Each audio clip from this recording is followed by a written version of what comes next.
Hello, I'm Dane, and this is Dane Explains. It seems like it's becoming a bit of a tradition for me to post history videos in the fall. Normally, it's to clear up some misconception about an event or a holiday.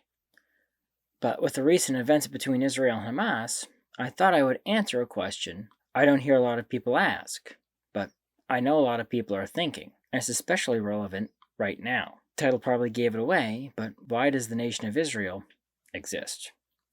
It may seem like a stupid question, since anyone who's read the Bible knows it's been there for thousands of years. However, that's wrong. The Romans destroyed the biblical nation of Israel around 70 AD. The region was not occupied by any substantial number of Jews for almost 2,000 years after that. So what happened? Why does Israel exist now? Let me explain why.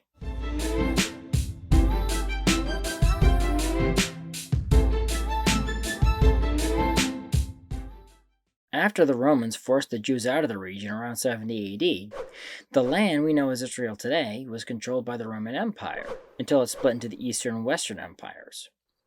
It was then a part of the Eastern Roman Empire until it lost control of the region to the rise of Islam. Various Islamic groups controlled it for most of the time since then, only being interrupted a couple times by the Christian Crusades, and after that, most of it was controlled by the Ottoman Empire. Things started to shift in the 1800s when Jews started to move back to the region due to a Zionist movement to establish a Jewish state in the region, then known as Palestine, a name given to the region by the Romans. Things were made easier for them when the Ottoman Empire was on the losing end of World War I, and most of their land was put under the control of various Allied powers. Britain was given control over Palestine by the League of Nations in something called the Mandate for Palestine. Under Britain's administration, Jews were allowed to continue to immigrate to the region. Interesting side note you might notice here is that Israel was a state, albeit a client state, from the time the Maccabees regained control of the region from the Seleucid Empire around 150 BC until the fall of Jerusalem in the 1st century AD. After that, the region changes hands a lot, but it was never its own nation. So Palestine was never a nation, just a region, always controlled by various outside powers, well into the 20th century. Okay, back on track. Everyone is probably aware the early 20th century between World War I and World War II was quite a tumultuous time for the Jews. Anti-Semitism was rising, especially in Europe, so many Jews were fleeing Europe for places like the United States. And unsurprisingly, one of the places the Jews were going was Palestine.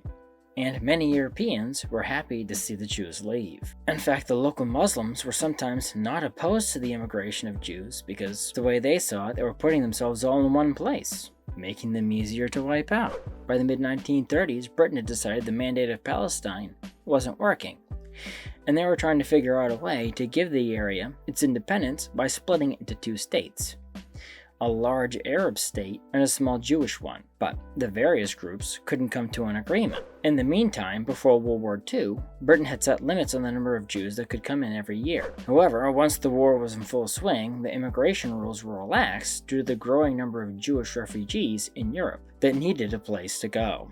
Shortly after World War II, Britain indicated it was going to hand the responsibility of Palestine over to the UN once the UN was established. This didn't happen, but the UN came up with a partition plan for the region and advised Britain to end their mandate and let Palestine become independent with a Jewish part and an Arab part. The Jews in the region accepted the UN plan, but the Arabs rejected it.